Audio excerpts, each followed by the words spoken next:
Welcome back. وقفے کے دوران میں بات کر رہا تھا یوتھ کے لوگوں سے کہ جی انہوں نے اپنا جو تنظیمی ڈھانچہ ہے اس کو وہ کس طرح سے جو ہے وہ آگے لے کے چل رہے ہیں. دراصل تنظیم جو ہے نا وہ قائد اعظم نے جو تنظیم کا کہا ہے وہ بھی دیکھنا ہے کہ ان مسلم لیگیوں میں پائی جاتی ہے یا نہیں. میں اس میں ایک سیکوینس کے ساتھ پروگرام کروں گا. جیسے آج میں مسلم لیگ نواز کے ساتھ کر رہا ہوں تو پاسبلٹی ہے کہ نیکسٹ پروگرام جو ہے وہ میں تحریک انصاف کے ساتھ کروں, اسی طرح میں پی ایس ایف کے ساتھ کروں. تو اس سے یہ ہوگا کہ ہماری جتنی یوتھ کا پوٹینشیل ہے وہ سب کے سامنے آئے گا, اور یہ بھی ہوگا کہ جتنی قدرے مشترک ہے یعنی مشترکات ہیں پاکستان کے حوالے سے وہ بھی میں سمجھتا ہوں پوری دنیا کو ایک میسج جائے گا. تو اس طرح سے جو ہے ہم پتہ چلے گا کہ ہم کتنے مضبوط مسلمان ہیں. اور ساتھ میں یہ بھی کہنا چاہوں گا کہ آج یہ میرے ساتھ کھڑے ہیں, ان کے جو جذبات ہیں, جو اس یوتھ کے جذبات ہیں, اس سے مجھے اس بات کا بہت زیادہ احساس ہوا ہے کہ مجھ سے زیادہ سینسٹیو ہیں یہ لوگ. اور میں تو شاید سمجھتا تھا کہ مجھے رات اگر نیند نہیں آئی یہ دیکھ کے تو میں سمجھتا تھا کہ شاید نوجوانوں کو اس بات کا زیادہ تر علم نہیں ہوگا, لیکن یہ مجھ سے بھی ایک سٹیپ آگے جا کے کنڈیم کر رہے ہیں اس کو. اور اگر ایسے نوجوانوں کو موقع ملے تو شاید یہ ویسا ہی کریں جیسا کہ لیبیا میں ہوا ہے. اور میں ساتھ یہ بھی پوچھوں گا, میرے ساتھ اور بھی دوست موجود ہیں, جی آپ کیا کہنا چاہیں گے ان تمام معاملات کے بارے میں؟ جب پہلی دفعہ یہ معاملہ ہوا تھا, ٹیری جونز نے پہلی دفعہ قرآن جلایا تھا, اگر اس وقت اس پہ ایکشن لیا جاتا تو شاید آج یہ نوبت نہ آتی. اصل میں ہم لوگ جب بھی کوئی ایسا معاملہ ہوتا ہے اس کا آلٹرنیٹ ڈھونڈتے ہیں, بلکہ یہ نہیں کرتے کہ اس معاملے کو سارٹ آؤٹ کیا جائے, ہمیشہ اس کا آلٹرنیٹ ڈھونڈ کے دوسری طرف اس کو موڑ دیا جاتا ہے. اس وقت بھی کافی اسلامی ممالک نے اسے واجب القتل قرار دے دیا تھا, آپ کو شاید پتا ہو, جیسے کہ اس دفعہ بھی اب لیبیا میں ایک سفارتکار مارا گیا, اور یمن میں بھی آج میں نے دیکھا کہ انہوں نے سفارتخانے کو جلا دیا ہے. اگر ہم لوگ اس پہ خالی ایک پروٹیسٹ کریں, صرف پارٹیز وائز نہیں, سارے مسلمانوں کو ایک ساتھ مل کے اس پہ ایکشن لینا چاہیے, اور چاہیے کہ اس پہ ایک اچھا پروٹیسٹ کیا جائے, نہ کہ یہ نہیں کہ جلاؤ گھراؤ کر کے اپنے ملک کو نقصان کیا جائے. اگر دیکھا جائے تو یہودی ہر تھوڑے عرصے بعد ایسا کوئی نہ کوئی شوشہ ضرور چھوڑتے ہیں جس سے مسلمان بھڑک اٹھتے ہیں, اور اس کا ریئیکشن یہ ہوتا ہے کہ وہ اپنے ہی ملک میں توڑ پھوڑ کر کے اپنے ملک کی املاک کو نقصان پہنچایا جاتا ہے, نہ کہ صرف ان کو کوئی نقصان نہیں پہنچتا. اس سے نقصان صرف ہم لوگوں کو خود پہنچتا ہے, ہمارا نقصان ہوتا ہے, جانی نقصان بھی ہوتا ہے اکثر, اور بہت سے نقصانات ہوتے ہیں. اگر اس کا ہم لوگ بہتر حل یہی ہے کہ اس پہ پہلی دفعہ بھی ایکشن لیا جائے تو دوبارہ یہ موقع نہ ملے کسی کو بھی کہ کوئی ایسا ایکشن لے. اگر ابھی بھی اس کو نہ روکا گیا تو امید ہے کہ ایسے واقعات دوبارہ پھر فیوچر میں ہوں گے, صرف امریکہ کی طرف سے ہی نہیں, اور بھی بہت سے ممالک ہیں. میں آپ سے یہ بھی پوچھنا چاہوں گا, میرا سب سے سوال ہے, جو جواب دینا چاہے وہ آگے آ سکتا ہے, کہ ہم جو ہے ہماری جو انفرادی ذمہ داری ہیں وہ ہم کہاں تک پوری کر رہے ہیں. بینگ مسلم, ہم جب مسجد میں جاتے ہیں تو صرف ماتھا ٹیک کے نماز پڑھ کے کیا ہم سمجھتے ہیں کہ جی ہم مسلمان ہیں؟ کیا ہم ارد گرد کے حقوق جو ہے وہ ادا کر پا رہے ہیں؟ کیا ہم نے جھوٹ بولنا چھوڑ دیا ہے؟ کیا ہم اپنے وطن سے, اپنی مٹی سے وفا کر رہے ہیں؟ یہ باتیں دیکھنے والی ہیں اور سمجھنے والی ہیں, اور یہ اگر آپ میں سے کوئی جواب دینا چاہے.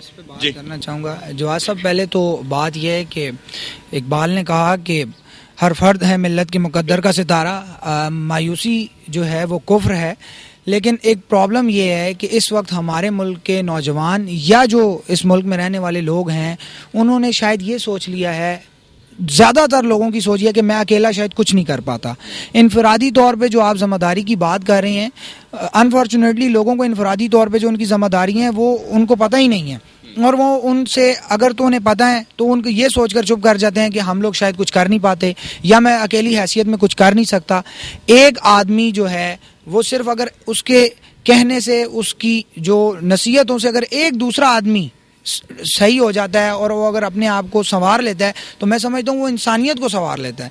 تو یہ ایک چیز بھی ہے کہ انفرادی طور پہ ہم لوگوں کو, چونکہ ہم لوگوں کا تعلق ایک سیاسی جماعت سے ہے, ہم لوگ ضلع کی ایک سیاسی جو بڑی قوت کو ریپرزینٹ کر رہے ہیں, ہم لوگ اس میں زیادہ کردار ادا کر سکتے ہیں. ہم لوگ اس میں اپنے حلقوں کے اندر جو ہمارے دوسرے عہدیداران ہیں ان کو ہم لوگ اس میں موٹیویٹ کر سکتے ہیں اس حوالے سے. لیکن اس کے ساتھ ساتھ یہ صرف کسی سیاسی پارٹی کی یا کسی استاد کی, یہ صرف ان لوگوں کی ذمہ داری نہیں ہے. انفرادی طور پہ بھی ہر شخص کا یہ کام ہے, اس میں علماء ہیں, اس میں سیاستدان ہیں, یہ لوگ امام مسجد سے لے کر اور بڑے جو اسلامی جماعتوں کے امیر ہیں ان تک یہ ذمہ داری ہے. جو امام مسجد ہے وہ اپنی مساجد کے اندر جمعہ کے بعد اس چیز کو ہائی لائٹ کریں، اور یہ بہت زیادہ ضروری ہے. پھر بحیثیت ملک اگر ہم دیکھیں تو اس میں بھی ہمیں اپنی خارجہ پالیسی امپروو کرنے کی ضرورت ہے. ہمیں ایک بار پھر اپنی خارجہ پالیسی کو دیکھنا ہوگا کہ ہم کہاں کھڑے ہیں. لیکن یہ جو میرے بھائی نے ابھی بات کی کہ یہودی ہمیشہ تھوڑے عرصے کے بعد ایک شوشہ چھوڑ دیتے ہیں کہ یہ لوگ آپس میں جو ہے وہ جلاؤ گراؤ کریں اور اپنی املاک کا نقصان پہنچائیں، یہ صرف ان کی سازش ہے. اس کے اوپر ابھی نہ صرف پاکستان کو اپنی یہ خارجہ پالیسی حکمران دیکھیں، بلکہ بین الاقوامی سطح پہ بھی جو اسلامی سربراہی کانفرنس جس کو ہم اس میں بھی ہم لوگوں کو چاہیے کہ دوسرے ملکوں کی خارجہ پالیسیز کو بھی امپروو کریں، اور ان سب کو مل کر میں یہ سمجھتا ہوں کہ تمام امت مسلمہ کو اس پہ سٹینڈ کر جانا چاہیے تھا. یہ وہ واقعہ ہے کہ اس سے بڑھ کر کوئی واقعہ ہو ہی نہیں سکتا. اور اس واقعے جی پلیز آپ کہنا چاہیں. بسم اللہ الرحمن الرحیم. سب سے پہلے جواد صاحب آپ کو کہ آپ نے ایسے پوائنٹ کو اٹھاتے ہیں جو بہت سارے اینکر اس کو کرنے سے بہت زیادہ ڈرتے ہیں. تو میں تو یہی کہوں گا ایز اے قوم ابھی ہم بہت پیچھے ہیں. مسئلہ یہ ہے کہ ہم آدھے تتر آدھے بٹیر بنے ہوئے ہیں. ٹھیک ہے، ہمیں ایک سائڈ پہ چلے جانا چاہیے تو یہ تھا کہ آج جو OIC ہم نے ایک بنائی ہوئی ہے مسلمان ممالک، میں اس کو OIC کہتا ہوں. OIC چلے اس کے ان کو چاہیے تھا کہ آج ان کا اجلاس جو بلا لینا چاہیے تھا. ٹھیک ہے، یہ ایک بڑی شرمناک بات ہے ان کے لیے جو آپ خود کو وہ بلائیں گے لیکن وہ بہت لیٹ بلائیں گے. وہ اس طرح ہوتا ہے، وہ بلاتا ہے اور صرف سمپلی ایک مذمتی پروگرام اب کے مار یہ چیزیں چل رہی ہیں. یہ چیز ہمیں چھوڑنی ہوگی. جب تک ہم ان کو کوئی اچھے طریقے سے جواب نہیں دیں گے یہ ہمارے ساتھ چلتا رہے گا. اور ہمیں بحیثیت قوم اس کو کرنا چاہیے، انفرادی طور پہ خود کو چینج کرنا چاہیے. یہ ہمارے لیے بہت ضروری ہے. میں سمجھتا ہوں کہ یہ چیزیں آپ کے لیے ناظرین یقیناً جو میرا پروگرام دیکھ رہے ہیں ان کے لیے بڑی امید کی بات ہے کہ ہمارا نوجوان جو ہے وہ نظر رکھے ہوئے ہے ان حالات پہ. اور ساتھ ساتھ میں نوجوانوں سے یہ اپیل کرتا ہوں کہ جس طرح سے آپ کی اساس ہے، یہ جو نظریہ ہے دو قومی نظریہ جس بیس پہ یہ پاکستان بنا تھا، اس کو ضرور پڑھا کریں.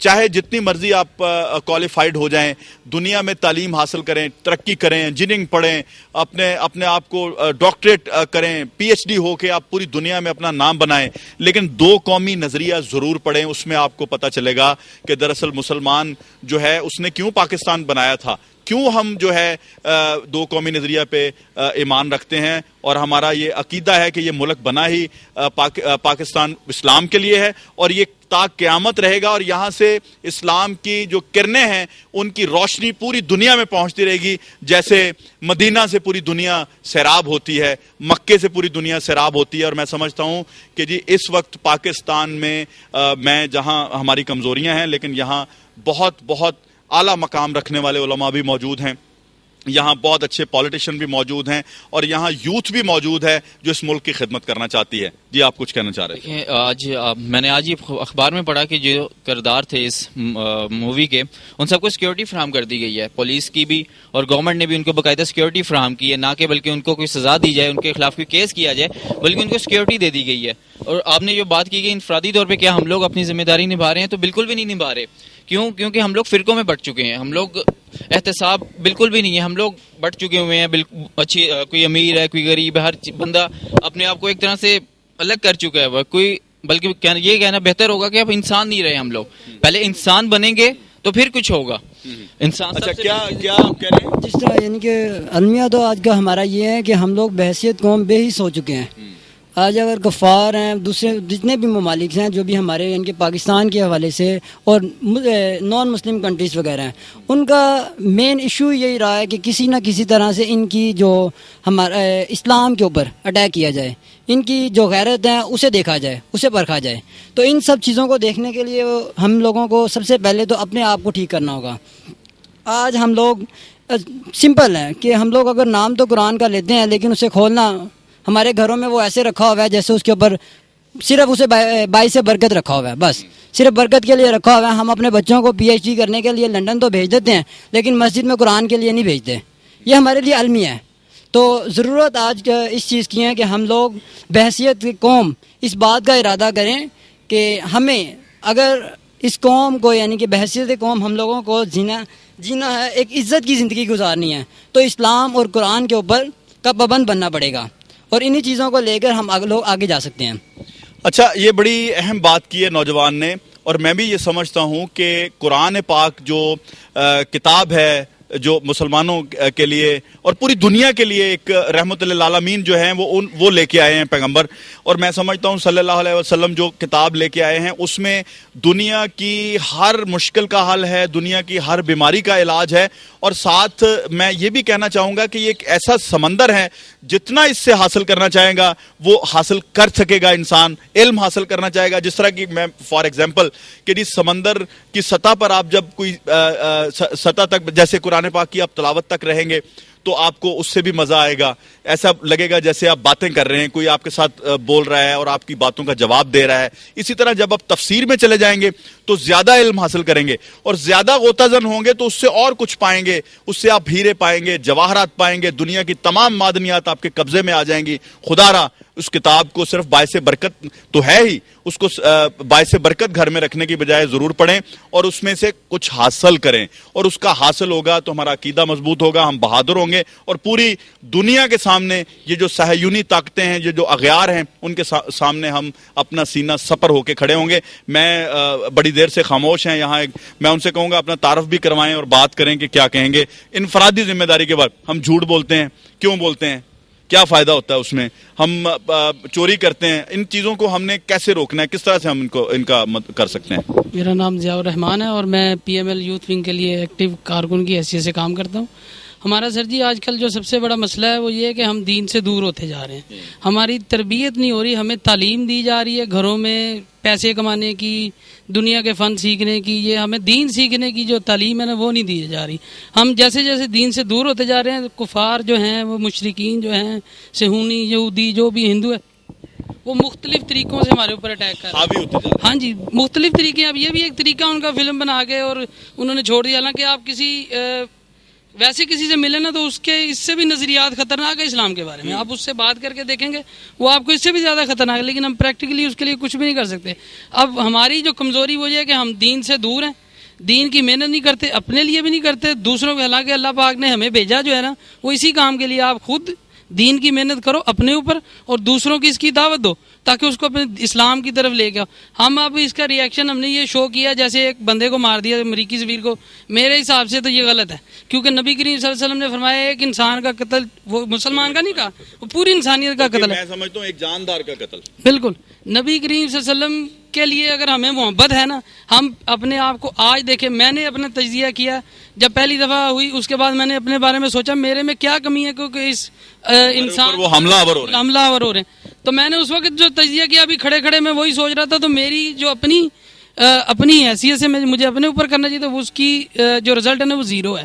بلکہ میں کہتا ہوں کہ میں نے ہو سکتا ہے نمازیں بھی چھوڑی ہوں, روزے بھی چھوڑے ہوں, ان چیزوں میں پڑ گیا, اور بجائے کہ میں اس چیز کی طرف جاؤں بہتر طریقے سے اس کو اپنے آپ کو پیش کر سکوں, میں کسی مسلمان اپنے آپ کو مسلمان کی حیثیت سے کسی غیر مسلم کے سامنے پیش کروں اگر مسلمان کی حیثیت سے, تو وہ میری عزت ہی کرے گا. مجھے پتا ہے کہ میرے جو نبی کریم صلی اللہ علیہ وسلم جن کی وجہ سے اللہ پاک نے یہ دنیا بنائی, جس پہ اللہ پاک نے کہا کہ میں نے اپنے آپ کو ظاہر نبی کریم صلی اللہ علیہ وسلم کو پیدا نہ کرنا ہوتا تو ان کی وجہ سے میں نے اپنے آپ کو ظاہر کیا, ورنہ میں ظاہر نہ کرتا.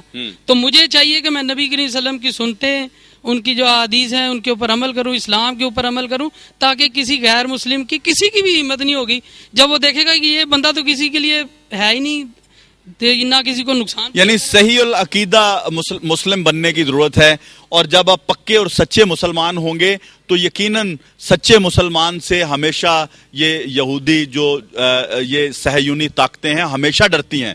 ہمیں جب ان کو پتہ چل جاتا ہے نا کہ یہ سچا مسلمان ہے تو ان کی نیندیں حرام ہو جاتی ہیں. اور سچے مسلمان کا کام کسی کے اوپر حملہ آور نہیں ہونا ہوتا, اس کا عقیدہ اتنا مضبوط ہوتا ہے, نہ بکتا ہے نہ جھکتا ہے, اس کو ڈر صرف اس ذات مبارکہ سے ہوتا ہے, وہ ذات الہی سے ڈرتا ہے, گناہ بھی نہیں کرتا, حقدار کو حق دیتا ہے, اور ہر کسی کا جو ہے وہ مداوع کرتا ہے. اور میں سمجھتا ہوں ویلفیئر کا کام اس وقت کرنا بہت ضروری ہے. اس میں ساتھ ساتھ ہم لوگوں کی ضروریات جو پوری کرتے ہیں وہ تو کرنی ہی ہے, وہ ہمارا حق بنتا ہے. جیسے ہم زکوٰۃ کی صورت میں, جیسے ہم فطرانے کی صورت میں, جیسے ہم کوئی اللہ کی راہ میں دیتے ہیں اپنے غریب بھائیوں کو, اور اپنے سے تھوڑا سا نیچے جو طبقہ ہے ان کو ہم سپورٹ کرتے ہیں. اس کا مقصد ہرگز یہ نہیں ہوتا کہ آپ وقتی فائدہ دیں, اور اس کا مطلب یہ ہوتا ہے ہے زکوٰۃ جو نافذ کی گئی صرف اس لیے نافذ کی گئی کہ ان غریبوں کو معاشی طور پہ اوپر لایا جائے, اپنے برابر لایا جائے. کاش ہمارا رویہ یہ ہو جائے تو ہم سب مل کے طاقتور ہو جائیں گے, اور پھر ہم جو یہ طاقتیں ہیں ان کا مقابلہ کر سکیں گے. اور ان کا مقابلہ کرنے کا مطلب ہے کہ ہم صحیح مسلمان ہو گئے. ایک چھوٹا سا بریک ہے, ابھی واپس آتے ہیں, ہمارے ساتھ رہیے.